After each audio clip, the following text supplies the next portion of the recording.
Hey everybody, welcome. It's Ty Hicks. Today I wanted to chat with you about something that I think is so prevalent that we have to be able to have a conversation about, because these patterns keep surfacing again and again in my work with individuals all across the world, internationally as well as inside of the United States. And what I've come to find is that there are a couple very, very dangerous myths out there about the nature of mental health, in particular the nature of depression and anxiety, which are issues that so many individuals are facing. In my initial research, even just in my extended circles of the individuals I work with, what I've come to find is that anywhere from 1 to 2 out of 5 people out there are dealing with moderate to severe anxiety or depression. So this is a very serious issue that's affecting so many individuals.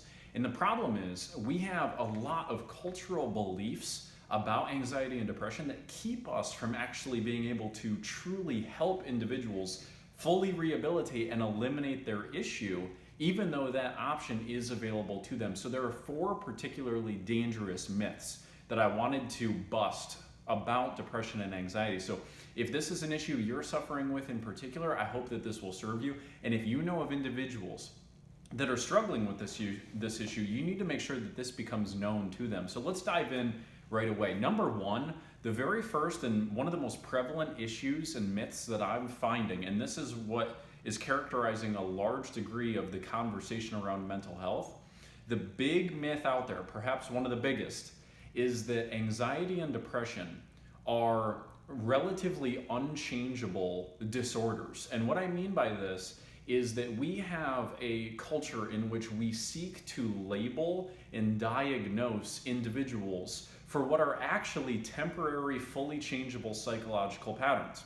So we ascribe to somebody that they truly have a mental disease. I mean, we use the term mental illness, which in my personal and professional opinion is also not a very helpful terminology when we're trying to communicate with individuals what their issues are. And the challenge with going to somebody and telling them that you have generalized anxiety disorder, or you have borderline disorder, or you have manic depressive disorder, or any of these other different labels that we've ascribed to individuals, is that when you tell somebody that they have a disorder like that, and perhaps you've even gotten a label like this at some point in your life as well, is that what you're doing when you tell somebody this is you're taking something that is actually a fully controllable, fully reversible, changeable psychological pattern that is otherwise temporary, and you're now giving somebody a definition about that pattern which ascribes a level of permanence to their identity. In other words, you're telling somebody, hey, this isn't just a temporary pattern that you've been running that can be shifted. You're telling somebody, hey, this is a part of who you are. And it becomes a very difficult thing to shift when you believe that your depression or your anxiety is a part of who you are. And then we make it worse very often by tracing through family histories and drawing attention to, oh, well, my mother had anxiety and my father had depression. Look, anxiety and depression is something that virtually every single human being on the planet has dealt with at some point in their life. These are fundamental psychological patterns that, if we are not careful, can end up creeping into the daily experience of our lives.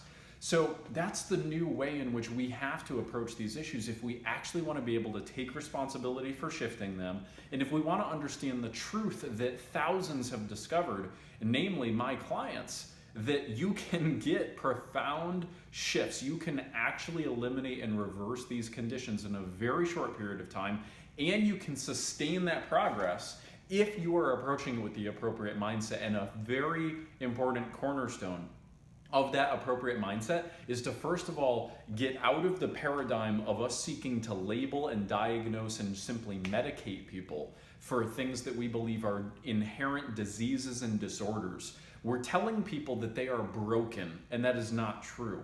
And therefore, they find it very difficult to actually fix themselves down the line for naturally good reasons. So if we want to actually engage in a new conversation, which I think is sorely needed in the context of mental health, if we want to actually be able to equip our children and our coworkers and our teammates and our partners with the skills that they need to actually be able to enter life and navigate through life powerfully, then we need to have a new conversation that is not grounded in forfeiting our personal responsibility to address these issues. So the first big myth that this is an unchangeable disorder that we simply need to mitigate the symptoms of has got to go. It is one of the most pervasive and dangerous, cancerous myths out there that is affecting the communal belief system about mental health. It has to go. So that's number one.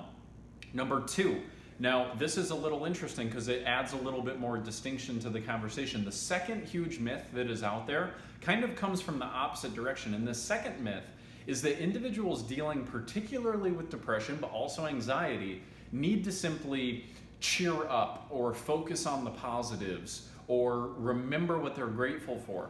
Now, I'm by no means saying that we don't need to remind individuals of what they're grateful for and put their problems in a greater context of what the issue is for them. But the thing that you need to understand as a loved one of somebody who's dealing with depression or anxiety is that it may be true, it is true in fact, that these challenges, these patterns that people are dealing with can be reversed. That is true, and that's fundamental and a huge belief system of my work and what I'm able to help produce for people in terms of actual results. So I fundamentally do believe that these are shiftable processes, without a doubt. That's been proven time and time again. However, it is not as simple as simply flicking a light switch. It doesn't work like that, okay? What happens when somebody is engulfed in an experience of depression and anxiety on a daily basis is they feel truly stuck. They are literally in a reality tunnel, right? A particular model of the world in which anxiety and depression is undergirdling their entire daily experience of life. And so what you've got to understand is that for them to simply flip a switch and say, great, let's focus on the positives, let's cheer up, very often creates the exact opposite effect that you would want to have, even though you are truly trying to be supportive and helpful to that individual. Because their model of the world is creating a particular meaning structure around what their life circumstances are that is inhibiting them from actually being able to focus on the things that are going right for them in their life. So the best way to look at it is this. If you're a depressed or anxious person, it means that you actually have a series of subconscious patterns that have been running and stacking up over a period of months, weeks, or potentially years or even decades for a lot of people. And so what it comes down to is essentially that. You are engulfed in a series of subconsciously conditioned psychological patterns. That's it. And so what that means is that that's something that we can learn how to control, but that process takes time. If you want to shift your patterns, if you want to shift these psychological patterns at the level of the subconscious, it takes a little bit of work. Now, the good news is it can happen in a matter of a couple weeks, sometimes even a couple of days. But it does take a little bit of work, and it's going to take some time to reverse those. Think of, have you ever adapted a habit before or kicked a habit? Maybe you started smoking and then you quit smoking, or you were overweight and you lost weight, or some sort of habit along those lines. I guarantee that you've had something like that in your life. Maybe you started exercising or you quit exercising or whatever the case is.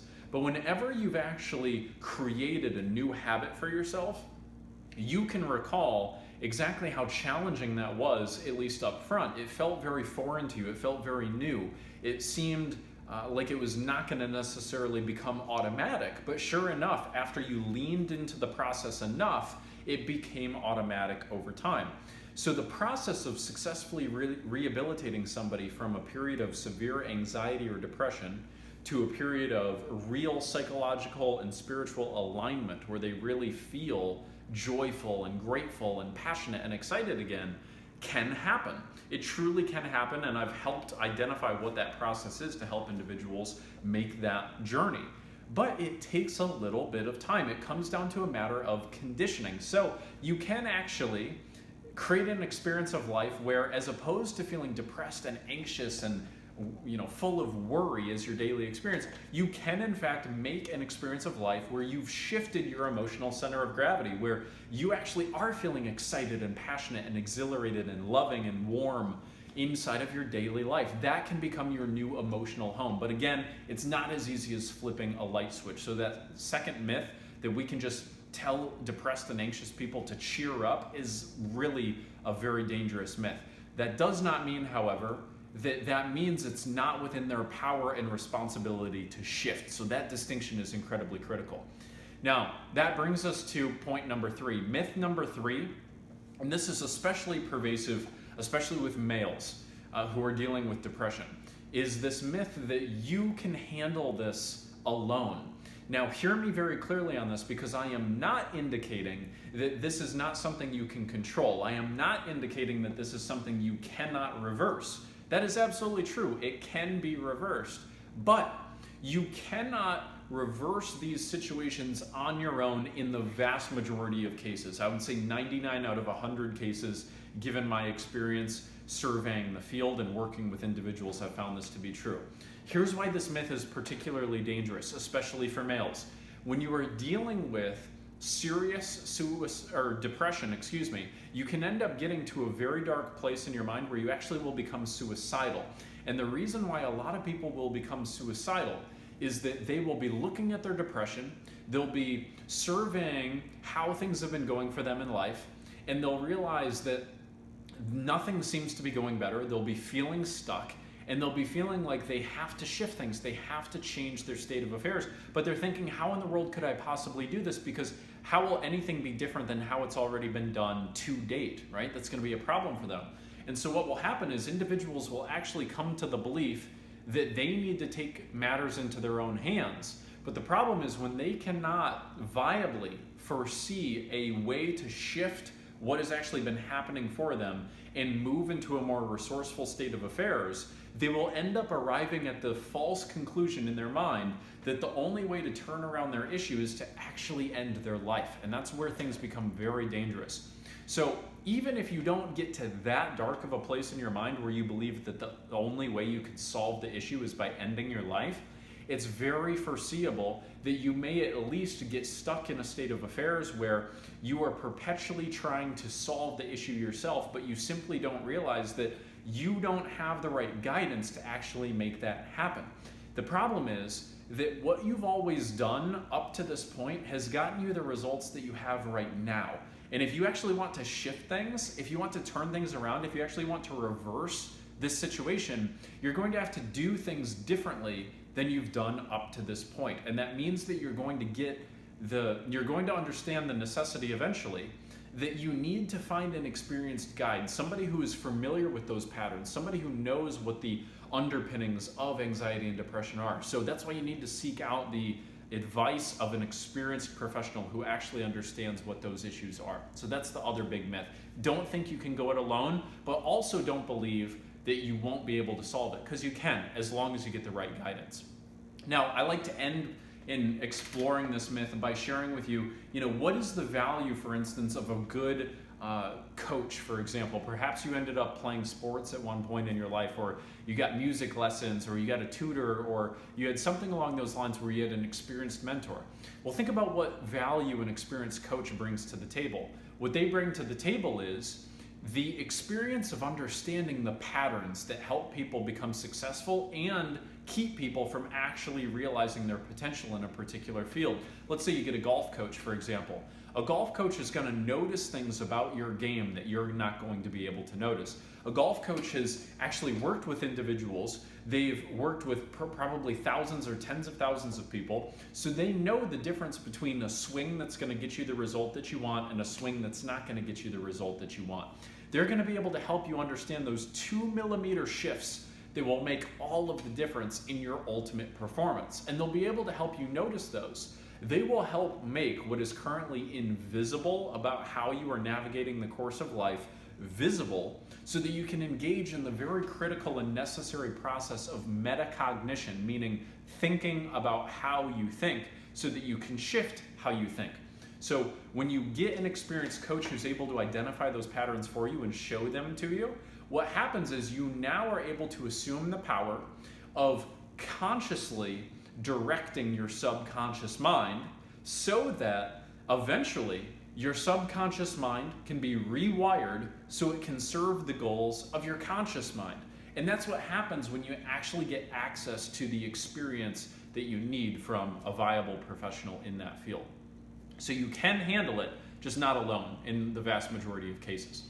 And by the way, there's also a sort of secondary form that this myth will take, where a lot of people will think, well, I've been dealing with some very serious depression and anxiety, but all I really need to do is go back to the gym. All I really need to do is, win my old girlfriend back. All I really need to do is get a dog, or whatever the case is.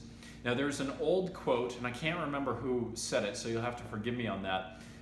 But there's an old quote that says that a diet will not aid a gluttonous man. And what this quote is trying to exemplify is the idea and the fact that you can't simply stack a strategy, a surface level strategy, on top of your issue when you're really dealing with issues that go at the level of the subconscious mind.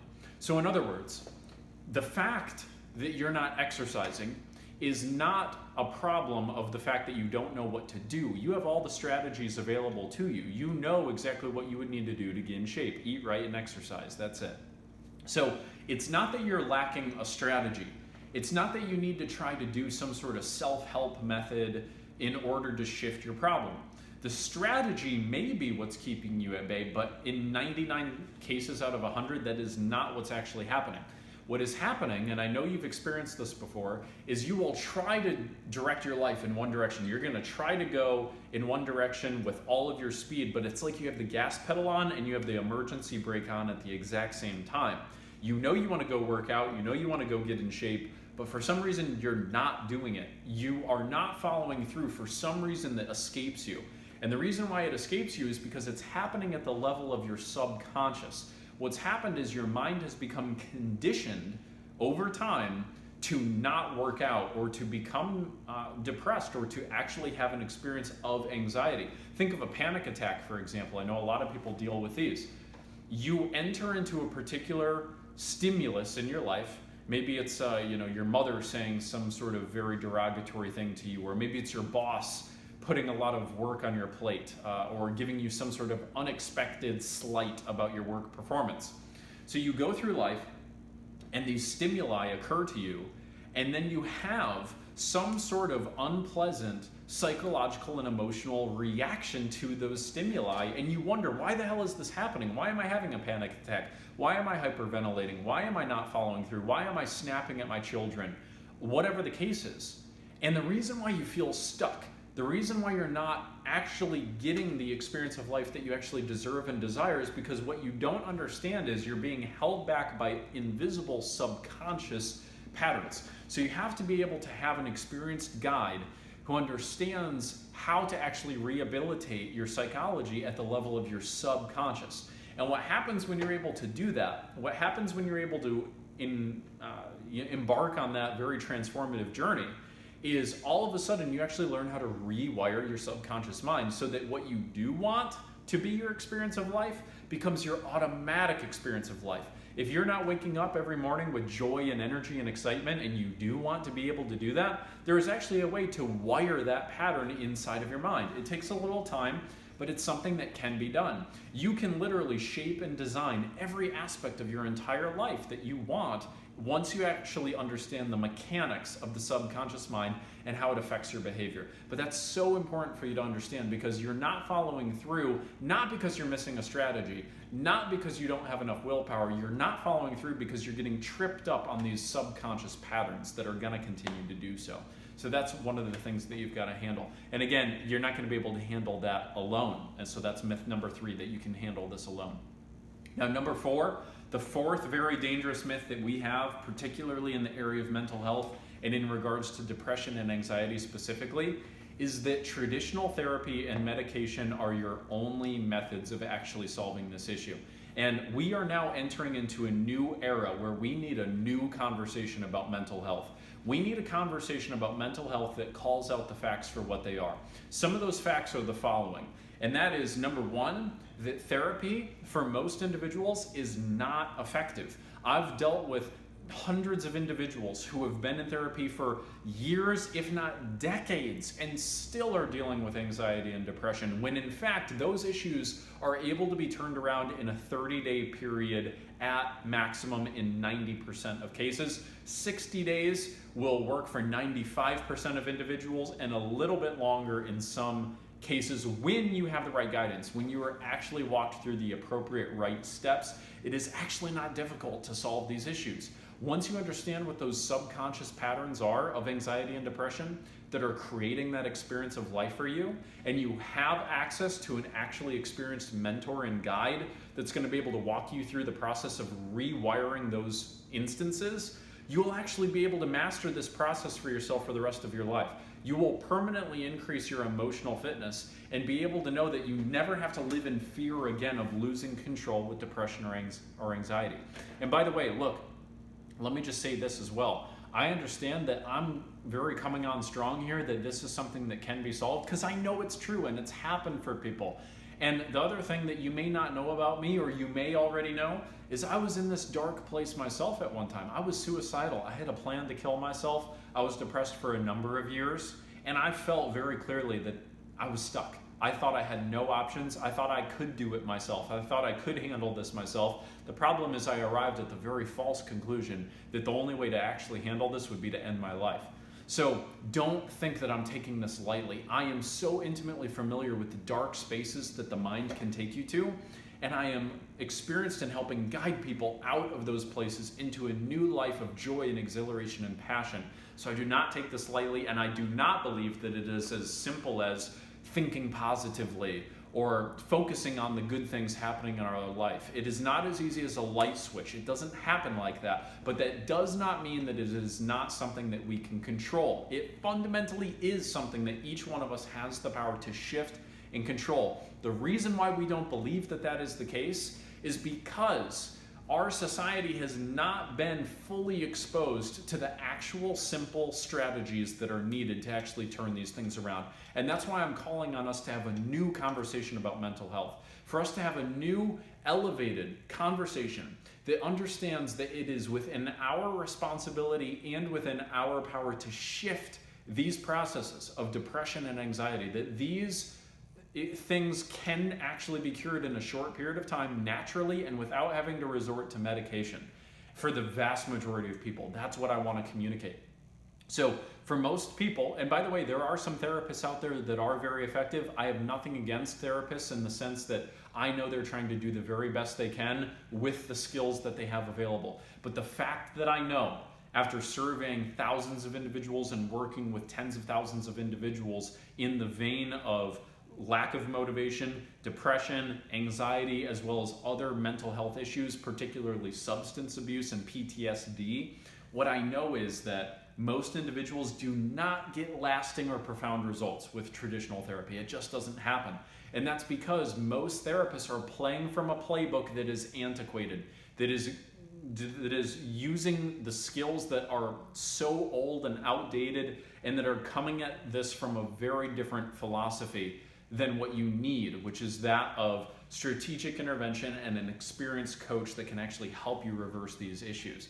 Most therapists are coming at this from a vein of looking at somebody as having a disorder. They think that they deserve to be given a label, that they probably deserve to be given medication, which, by the way, most individuals will indicate to you that medication may work for them in the short term, but very often does not work for them in the long term. There are exceptions to every rule, but in the vast majority of cases, individuals who try to use antidepressants or other sorts of medication for their issues ending up having even worse situations for themselves because of the side effect profiles of those drugs. They end up feeling like they're not themselves anymore. They feel numbed. It depends on what drug you're on, obviously.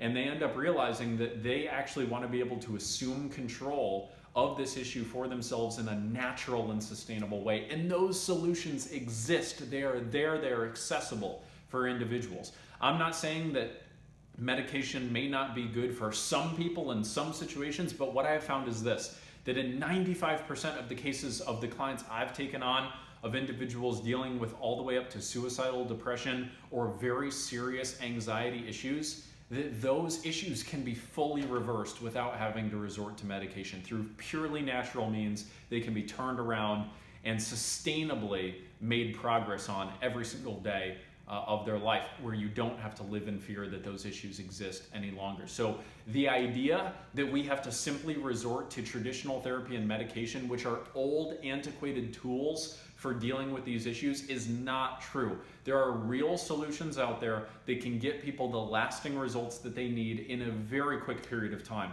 From my experience and the method that I use for individuals, I help them isolate the source of their depression or anxiety in a 60-minute period. And I help them understand what they need to do on a daily basis in a matter of 10 minutes a day in order to ensure that in a 60-day period, they've completely eliminated their anxiety or depression. And if they actually follow through on those exercises, if they actually integrate the practices and strategies that I share with them, they will rehabilitate. It's just a matter of time for them. And in the vast majority of cases, 60 days is the maximum it takes for somebody to fully rehabilitate. Again, it all comes down to a matter of understanding that anxiety and depression are temporary, changeable psychological patterns. Here's a little metaphor that might help you understand exactly what I'm talking about here. You know, if you think of an old grand piano, if you leave that piano untuned for a very long period of time, it will obviously go out of tune. And what will happen is the strings inside of the piano will end up bending in the wrong direction over a period of time. And so what will happen is if you need to tune that piano again, you'll have to tune it one day and then tune it again 2 days later, and then again a week later, and then again in another 2 weeks, and then again in a month, and then again 2 or 3 months later.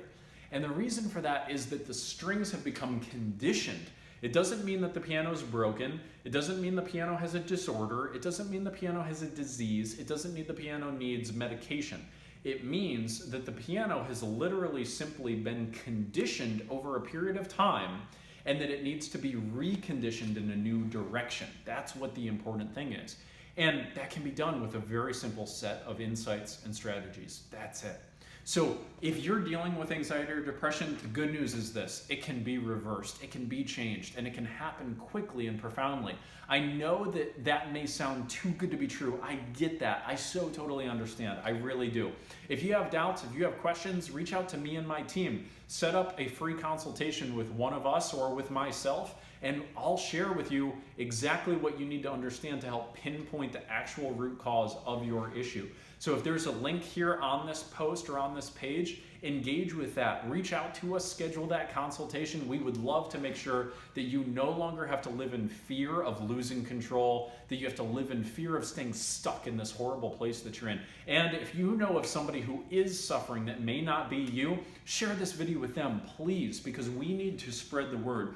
Regardless, I mean, I can't serve the entire human race myself and help them rehabilitate, so we need other individuals to do this too. But what we need first and foremost is a new conversation about mental health. One that, first of all, accepts that we do have the responsibility and the power to shift this. That number two, treats individuals as real human beings, not just as things to be diagnosed with disorders and medicated.